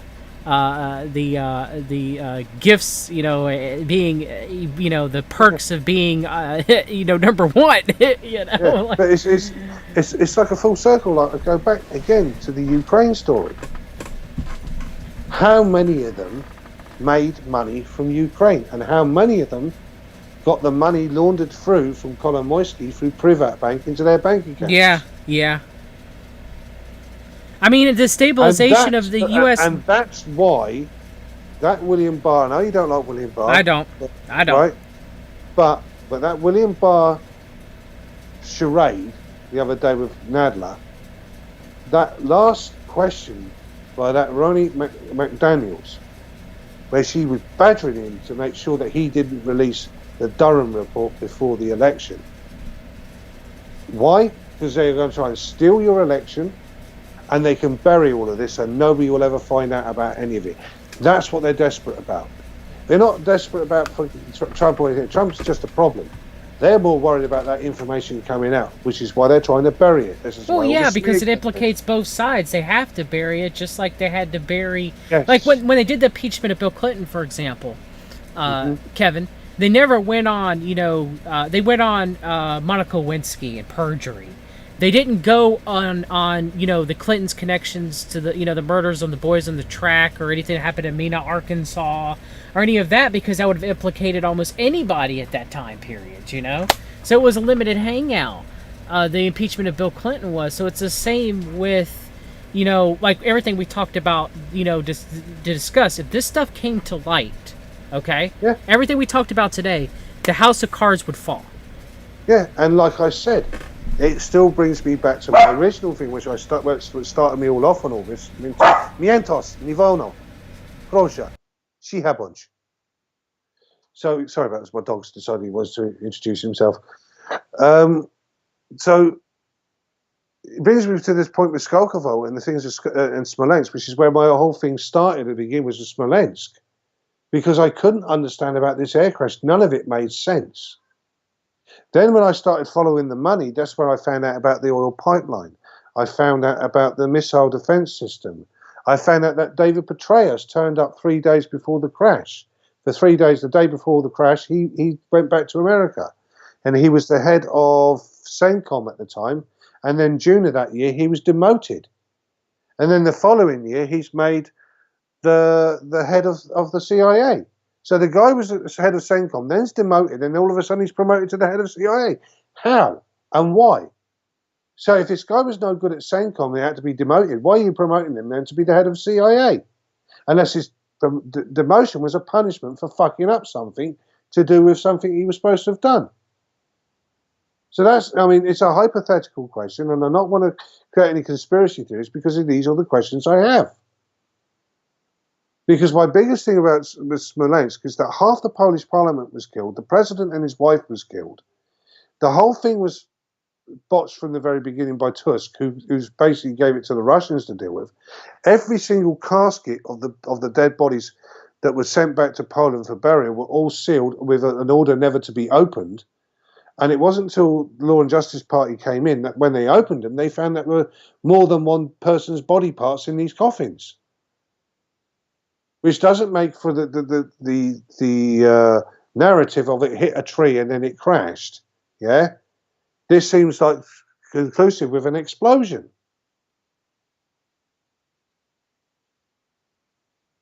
The actual plane crash site wreckage itself shows that it was in mid-air, it was up in the air because of the amount of debris when you look at it. So, like I said, there's a lot of things and a lot of questions with Smolensk you're not going to get the answer to. But the uncanny thing is that they were going there on this anniversary to pick up the documents that showed that Stalin ordered the murder of all the prisoners of war by the NKD, which is what the whole thing with Katyn was 20,000 Polish officers and soldiers were basically executed and dumped into unmarked graves by the NKD, which then became the KGB. But they were ordered to do so by Stalin. So Kaczynski was going to pick that paperwork up. Tusk flew out on a plane just before him. Instead of going with the main party, he went on a separate plane. And then Tusk is like the only survivor of the Polish parliament at that point. And he's the guy that turned around and said, oh, well, this is what we're going to do. We're going to give it all to the Russians. Knowing full well, with the history between Russia and Poland, that's not the done thing and shouldn't have been done. And then 2014, out of thin air, he becomes the president of Europe. Or the European Commission or something. I can't remember what it was, some grand title he had. And then, when his term was finished, they extended it to another term, which is unheard of as well. So there's a lot of questions there that need to be answered, that lead to obscurity. And like I said, the Polish people have been through enough. But then when you look what happened in Ukraine, it's even worse. And like I said, $7 billion, and I've got people get that in their heads, $7 billion disappears into thin air. And nobody seems to know. And 1.8 billion of that was American money that was sent to the Ukraine to help the Ukrainian people, and yet it's disappeared. So did these words, of your Congress people with Biden, all decided to say, well, okay, we'll give them this money, that will pay for that, and then out of that cut from the launder money, we'll get our cut of the pie. Is that what they're doing? Because it sure as hell looks like there's an organised money laundering system going on, and this is how these people are getting this extra money. And this is why I think we should go into these politicians and check for offshore accounts and everything. We should go and have the IRS go in there like nothing else and go through every single one of them. I agree. Every single one of them. Every single one of them. Every single one of them needs to account for all their money they've got and any secret accounts they've got. I bet you. Pretty much anybody that holds high political office should be the case. Yeah. Because we had a funny story that happened not so long ago in England when it was a big hoo-ha about the expenses scandal. You know, one MP used his expenses to buy a duck house for his moat. But the worst offenders of the actual scandal for the expenses was the Labour Party, funny enough. And they were charging for up to anything. And they were using like a second house to scam money out of the public. And they've been doing this for years. Like the other scandals, like for over 30 years, they've covered up the grooming gangs. That was all covered up. Everything they do, they cover up. Because why? They're all involved in it, one way or another. That is true. Now, Kevin, we have actual. Before you go on, we actually have slaves in England, modern day slaves in England, working in factories in northern towns. And one of the main people there was a Labour guy called Keith Vaz, who was caught for homosexuality, drug use, and everything else, and a real scumbag, Labour Party. But he's one of the main people that's in charge of one of the main areas that was involved in not only the grooming gangs, but the slave trade that's going on. I mean, this is British politicians doing this, and in a small country, God knows what your guys are doing. Yeah. Now, one last thing, and I would definitely thank you for coming on, Kevin, and I definitely want to have you on again, brother. This is great. This is what I exactly wanted to have you on to break down. With all your extensive research into Biden and Ukraine, and just Ukraine, the greater Ukraine network in general. Oh, because Ukraine's history is fundamental. Because I'm really considering about writing a book at some point. Might be a good idea. About what happened in World War II in Ukraine and in Poland. Because no one knows about Wołyń, no one knows about what happened with Holodomor, no one knows what happened in eastern Poland. Nobody. So I'm thinking about putting that together because I'm sick and tired of revisionist history, which is another reason why I've been dealing with this idiot Hawkins. So what's your stance on Viktor Yanukovych? Viktor Yanukovych, well, he was from the eastern side of Ukraine, so his loyalty would be because that's his background. And the majority of people that put him in there were from the eastern side of Ukraine, so the Soviet side of Ukraine put him into power when he took it in 2010. Was he corrupt? Yeah, God, he was corrupt, and he was living the high life of it. But so did everybody else. There's make no difference about it. Yeah, but it's like them switching out. It's like them switching people out. Yeah, like you take Yanukovych out, Viktor Yanukovych, who's very corrupt, and you put in Poroshenko, which just is corrupt. You see, no, he was worse. Worse. But he's representing another side, though. Poroshenko was 10 times worse than Yanukovych. But you know what I mean, though. It's him changing of the guard. My feelings of Yanukovych, he was I'll put it in comparison. Like Gaddafi. I'll put the same comparison between him and Gaddafi, yeah? The moment you take one of them out, because they have control of their country, whether you like them or not, they had control of their country, and their countries were stable, and people were living a normal life. And in the case of Libya, they had a social service system. If you got married, you got given a house by the state. Everything was rosy and peachy in Libya until Obama went in there with Clinton and destroyed it all. It's right? But here's the point. Was Gaddafi a bad man? Yes, but was he good to his people? In many ways, yes, he was. Yeah. The same with Yanukovych. Was Yanukovych looking out for his people? Yes, he was, because he didn't want to upset the eastern side. Because if he went west to the European lot, he would have been then tied in with all the regulations and all the nightmares there, which is part of the European Parliament, which is a joke. Or he could go back to the Russian side, which would be the Belt and Road side. Okay, he was between a rock and a hard place. Yeah. But what he chose was a political gamble was to go with the East rather than the West, because most of his supporters were from the East and they would have brought him in again. The reason why the situation kicked off is because of the tech schools and of the individuals involved in that, some of these real sort of neo-Nazi groups who are all left-wing ideologues, even though they were neo-Nazis. But they also got involved with the tech schools, and they created this so-called revolution to remove him, because the whole point was to get him to go west. But he went east instead. He didn't do as he was told. The same as Gaddafi didn't do as he was told. So but Poroshenko did it as he was told, though. Poroshenko did exactly as he was told. He was a good lapdog. It's kind of like arguing since JFK, who is the worst United States president as far as corruption is concerned. You know what I mean? That's easy. That's easy. I can give you that name right now. Barack Obama. Okay, I'm George H.W. Bush, but no, Barack Hussein Obama is up there, though. I will give you that. Yes. No, when all the stuff starts coming out, he's going to make George Humpty Dumpty Bush look like a blithering idiot in the corner. They were spying on people. They were creating illegal wars. I mean, he bombed 7 countries, for God's sake. In his time of presidency, he dropped 26,000 bombs in his last year of presidency. The amount of death and destruction, and yet he gave him a Nobel Prize for Peace. That's all ludicrous. Obama's horrific. He was horrific. And look what they did to Libya. Look what they did to Libya. And what they tried to do in Syria. Exactly.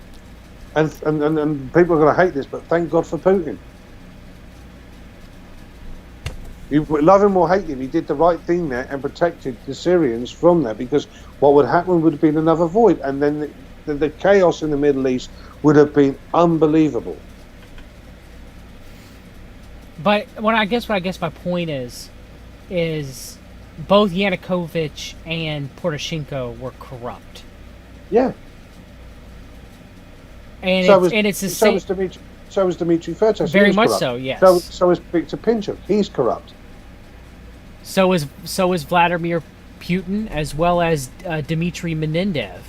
Yeah, but this is where the Western side of the mind doesn't understand the Eastern culture. And in the Eastern culture, it's like a badge of honor to the level. I mean, in China, you have to be the biggest liar, and the more lies you tell, the higher up you go in the CCP. Yeah, it's inbred into the cultural system of theirs. It goes back centuries to the warlords.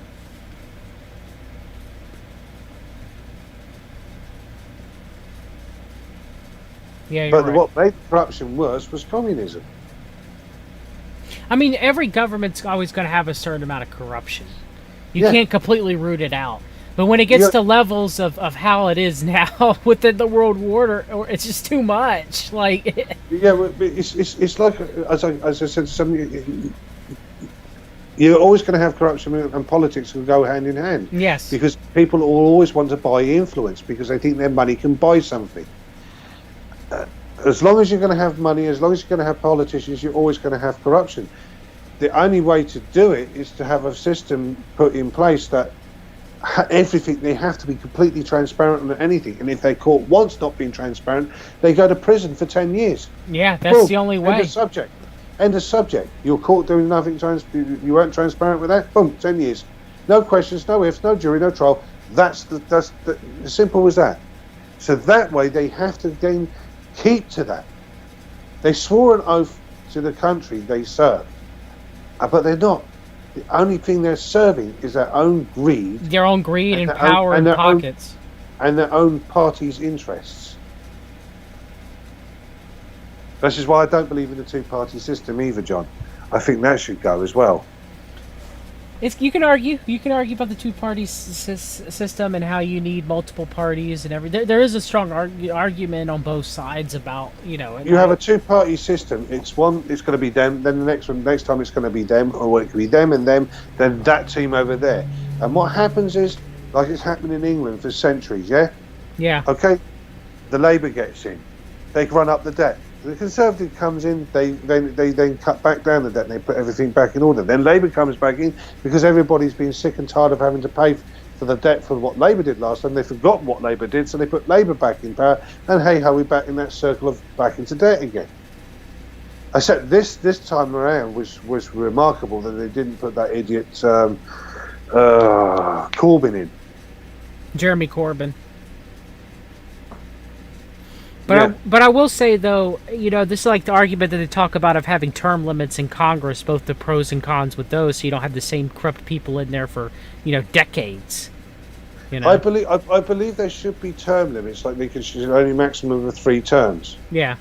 I think that should be the case of that. Because there are term limits with the presidency that was enforced because of FDR. But the whole idea of Washington wasn't to be a federal government there. It was just there for them to go there, do government work, and then go back to their own state. Yep. That was the original setup of it. Yep. Now, the dingbat Democrats want to make it another bloody state.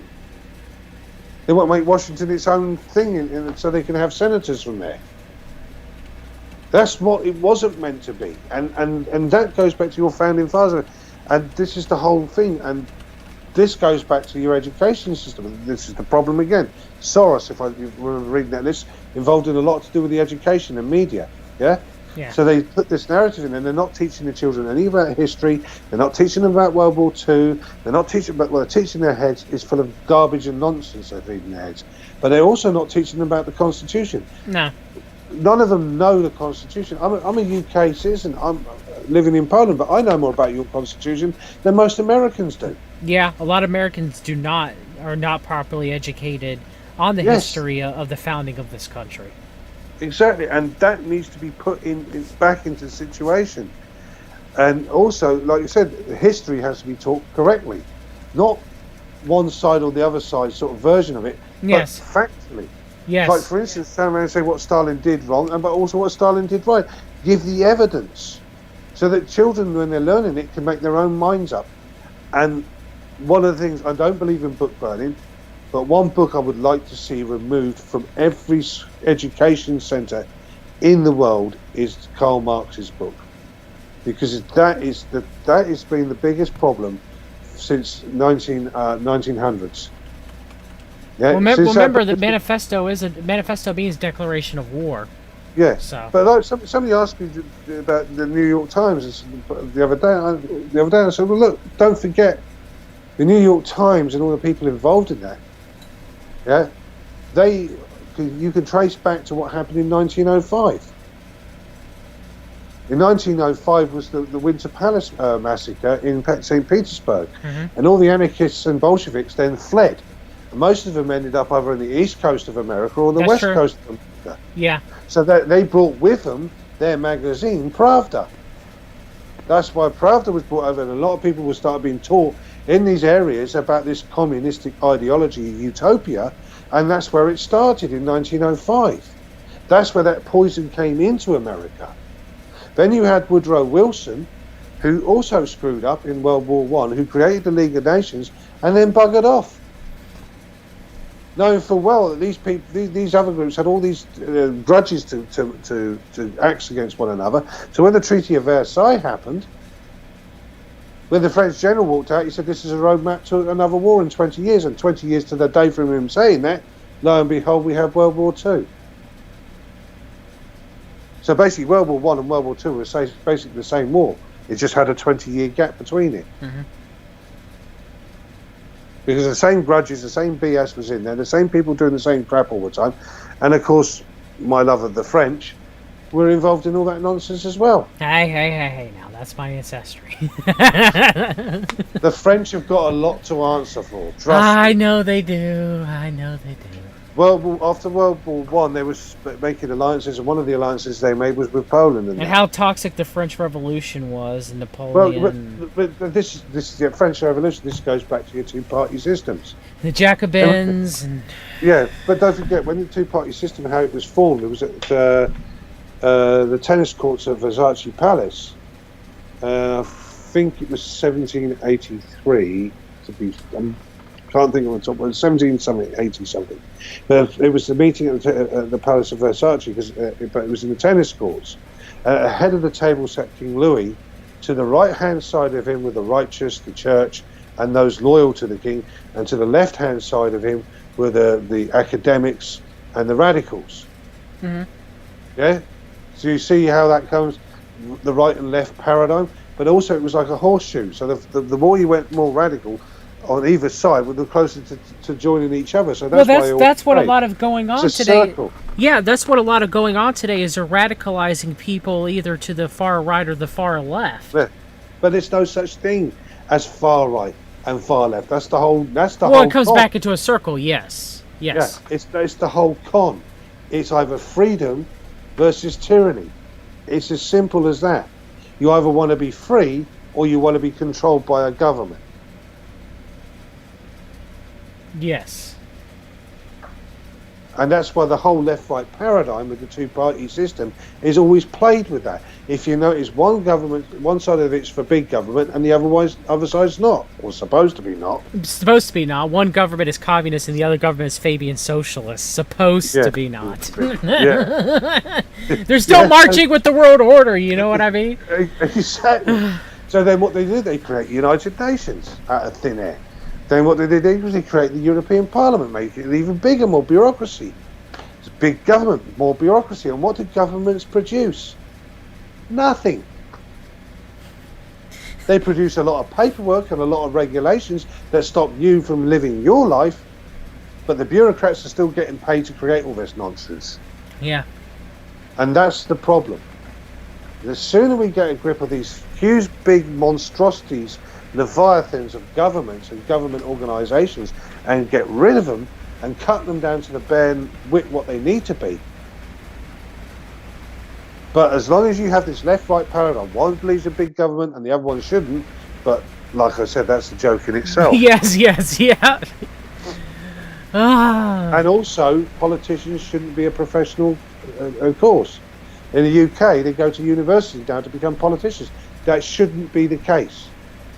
It should be people that have worked in industry or worked in the health sector or worked in places who've decided that they're going to spend 4 years or 8 years serving the community. And the people that's how it should be. But it has been for a long time in the UK. No, it's professional. No, it's great. It's a trade. And the people that are supposed representatives are supposed to live in the area they represent and not up at Washington all the time. And you see that time and time again. They're supposed to be representatives that we gave from us for the people. But, with all due respect, John, would you want to live in San Francisco? I mean, there's many places in the United States what I would not want to live on. San Francisco would be one of them, yes. Come on, San Francisco, it's got its own poop map. Yeah, I prefer... there's many places in the United States where I prefer not to live in, and San Francisco would be one I would not want to live in, yes. Mind you could always go and live in Chaz. I'm good.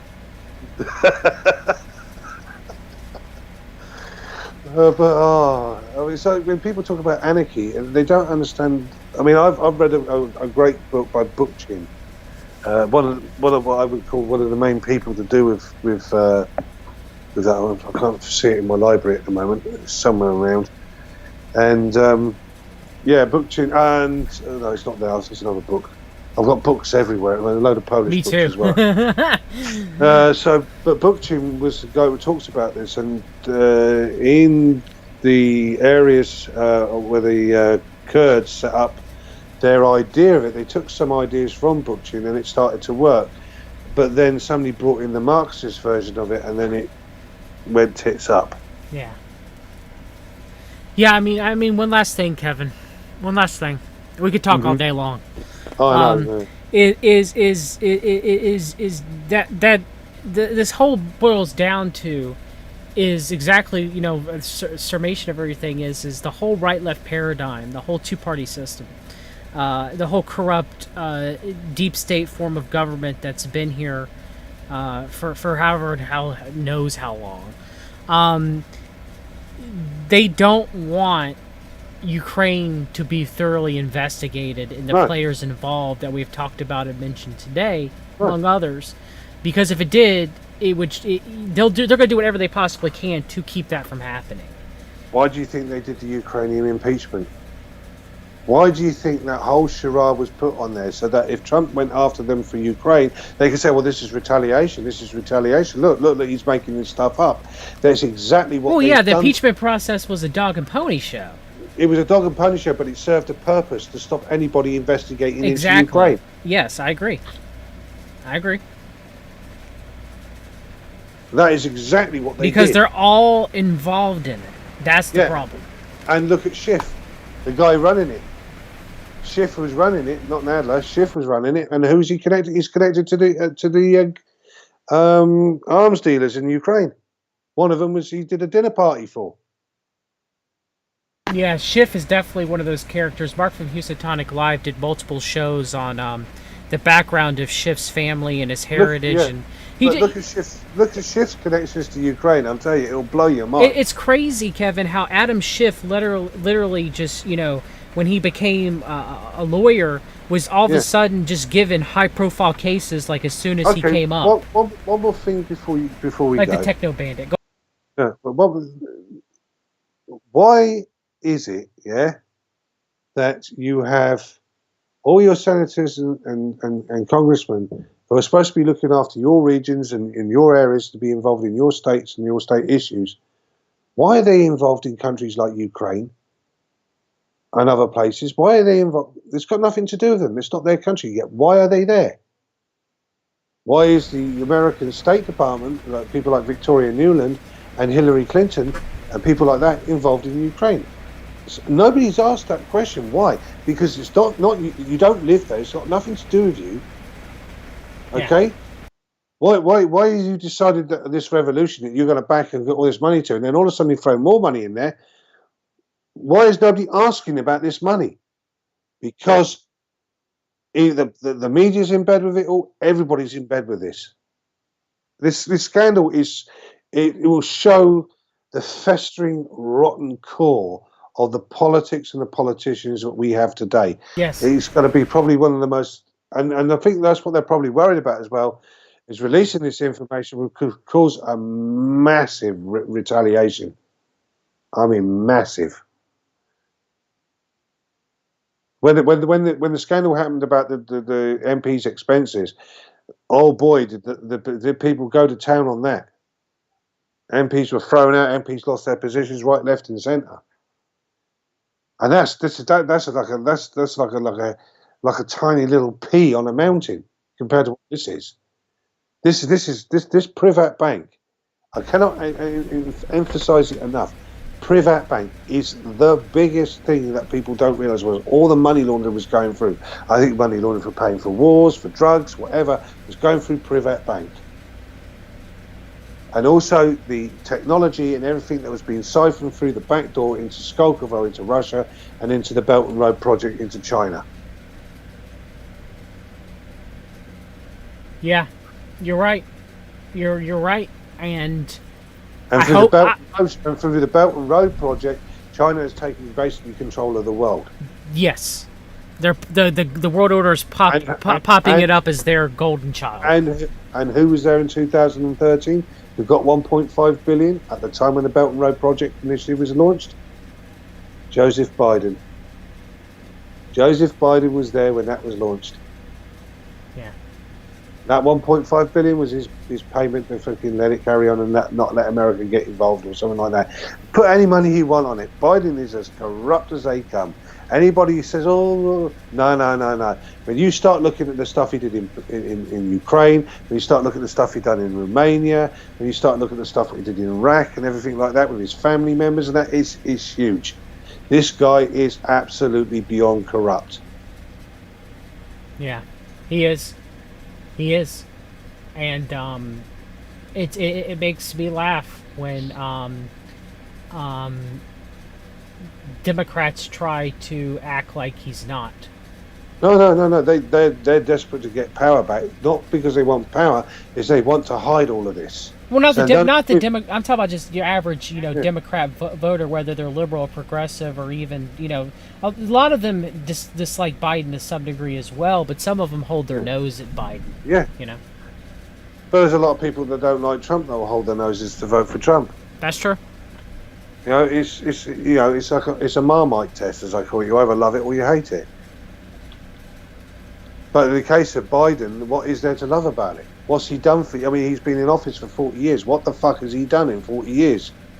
Excuse my French, but what has he done? Yeah. Nothing. Oh, but he wrote a crime bill that put most African-American young men into prison.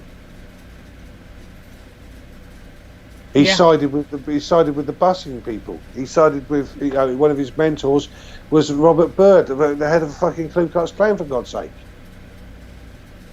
And they're trying to make out this guy's going to bring racial harmony. Hang on a minute. And then you got people like Obama creating more division than anybody else. Look what he did in Poland.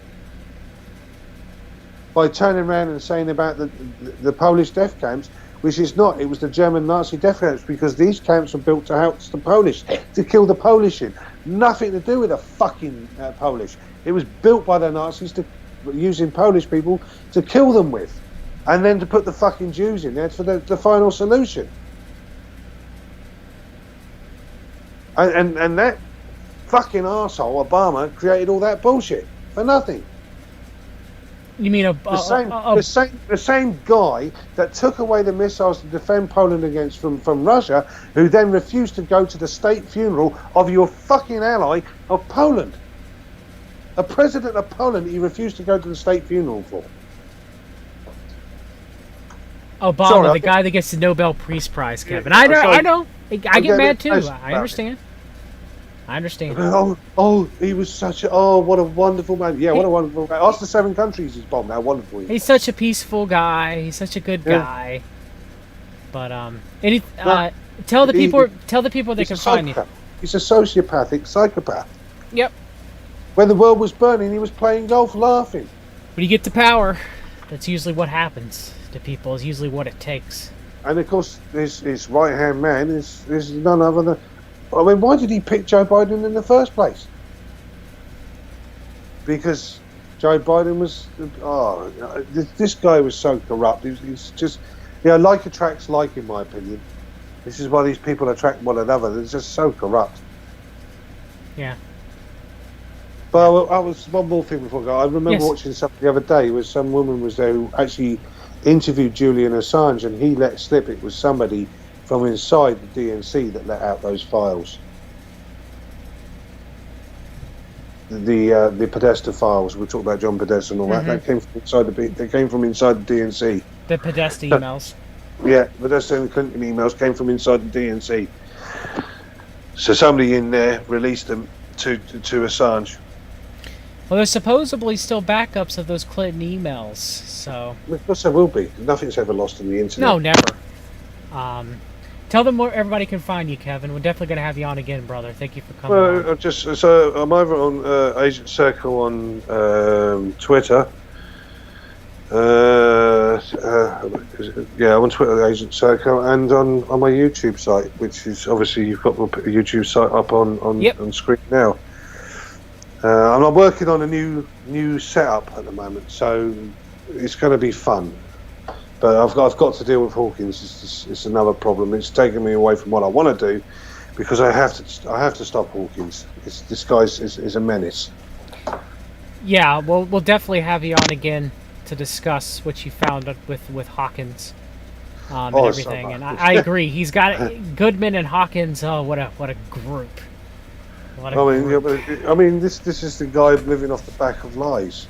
And the thing that makes me more frustrated is that Goodman knows it. So what's Goodman playing at is because Goodman's in bed with it. He's quite happy with it. It just shows a disingenuous... Well, he's a psychopath anyway. The guy's a psychopath. After watching what he does in New York City, going around and threatening people, I mean... Yes, I know. I've watched numerous videos of Goodman. One day something might happen to him if he doesn't calm down. So. He's like a Jekyll and Hyde. One minute he's like... spitting and frothing at the mouth, wanting to kill everybody, and the next minute he's like, "Oh, hi, I'm Jason. How are you?" You know, it's like, what the hell? It's Jekyll and Hyde. It's like, schizophrenics are us. Yeah, I mean, he definitely him melting down on the streets of New York City, where sometimes I thought something might actually end up happening to him. Well, I'll tell you what, that would be funny if it was, because he deserves it. You don't go around insulting people the way he does and expect to get away with it. But him and Hawkins are definitely a match made in hell, I guess would be the appropriate term of saying it. But all right, Kevin, take care, brother.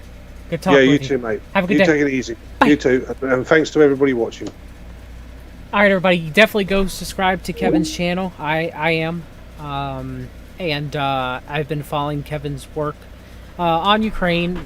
Lee and I also interviewed Kevin about Hawkins and McConnell and Goodman and Posobiec and how they were using Kevin to spin a yarn for clicks and likes and money. Me and Lee and Kevin are not a fan of any of them in the slightest bit. But that's it. I'm going to have a show with Free to Captives and Shane Levesque at 4 p.m. So be on the lookout for that. Take care, everybody.